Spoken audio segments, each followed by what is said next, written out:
Hey everybody, it's Charlie from Daily Motor, and today we've got the sound system demo on the 2021 Ford Explorer and its 14-speaker B&O audio system.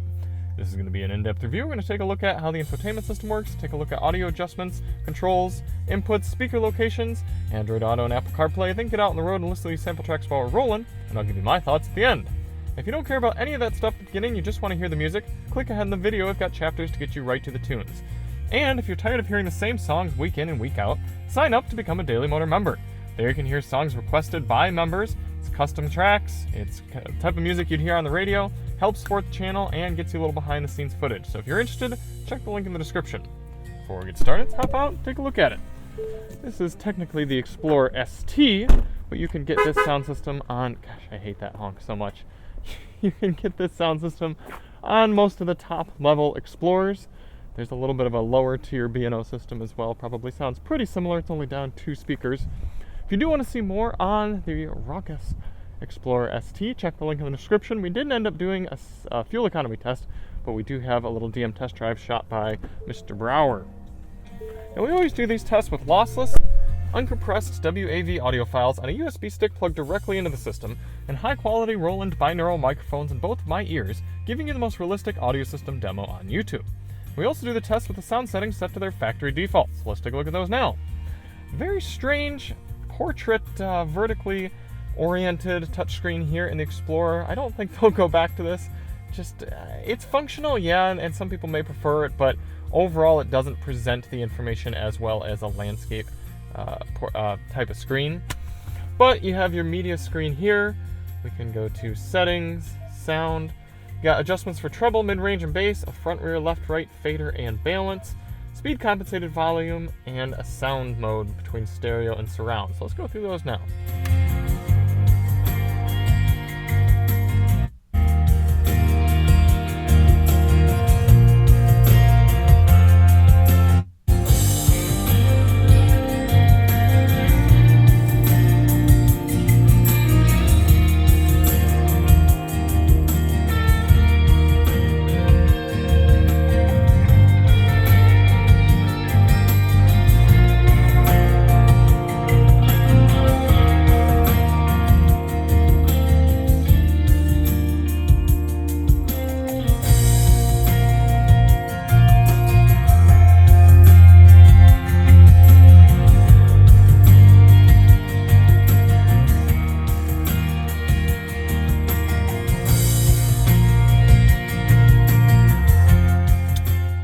For audio controls, you have a nice volume knob here. It's easy to grab, easy to turn. It doesn't feel the most premium. You can see it kind of wiggling around in there, but it is functional. You also have volume adjustments on the left side of the wheel. For track selection, you can use these physical track selection buttons here, a tuner knob. If you're on the audio screen, you can use a touch screen. And on the right side of the steering wheel, you have forward and back track adjustment there. For audio inputs in the Explorer, you've got your standard AM/FM Sirius XM satellite radio, USB-A and USB-C inputs with support for Android Auto and Apple CarPlay, Bluetooth, and that is it. What does that mean you're missing? Well, you don't have wireless Apple CarPlay or Android Auto on this model. I'm sure that's something that Ford will be adding soon.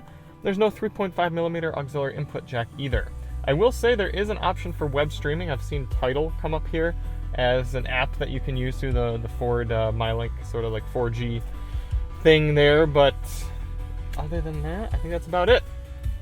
For speaker locations, as I said, this is a 14-speaker system. Technically, it's got 985 watts, but wattage doesn't really equal power. For a lot of these systems, you can have a much lower wattage system that sounds much stronger than a higher wattage system. So we don't really care about that too much, but we do care about speaker locations. Starting in the bottom left, you've got 1, 2, 3, kind of it's a mid-woofer, mid-range, and tweeter. 4 in the center there, 5, 6, 7 in the other door.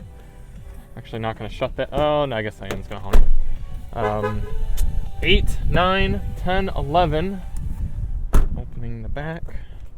We've got a subwoofer making 12. And then some speakers up here in the deep pillars making 13 and 14.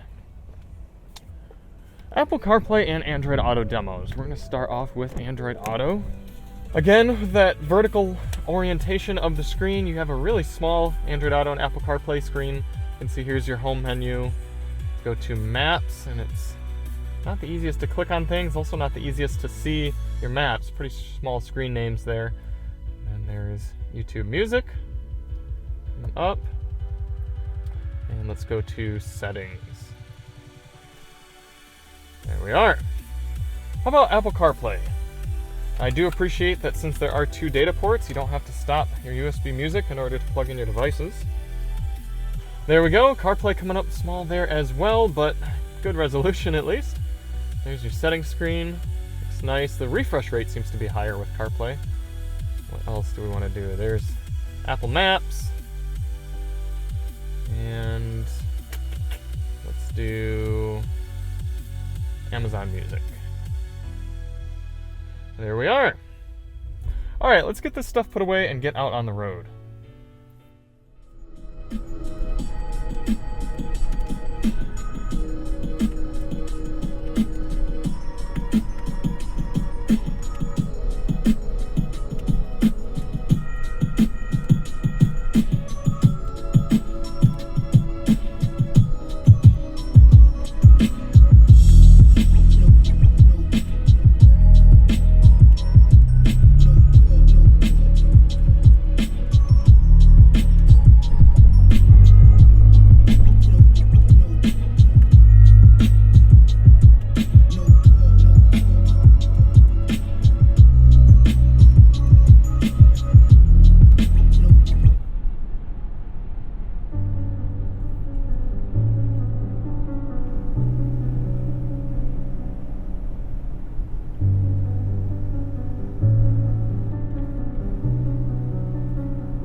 listening to this track, it sounded pretty good. I was like, ooh, I like those crisp highs. You got a nice mid-range coming in. It's good.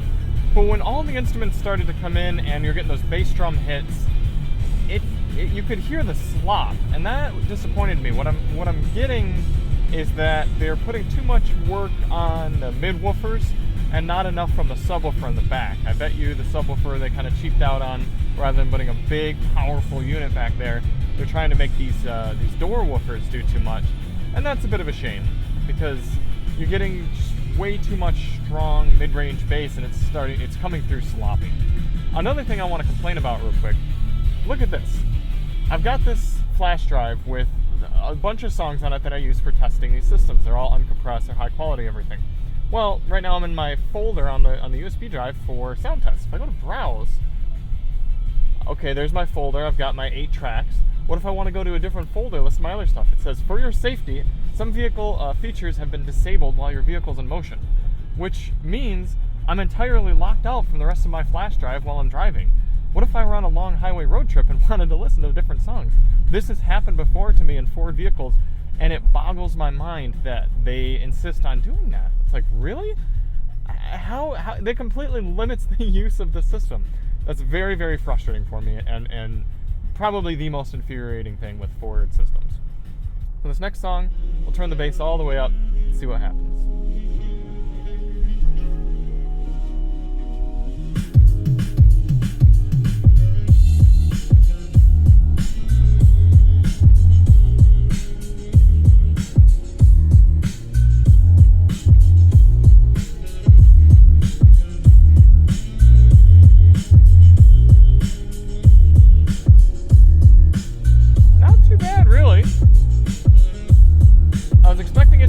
Floppier, a little bit worse. That's not coming through too bad.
The system sounds a little better with the mid-range and the bass drops. It's just kind of a shame then, because then you're losing some of those low rumble strong basses, but overall it's balanced better that way.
My thoughts on the 14-speaker B&O system here in the Ford Explorer.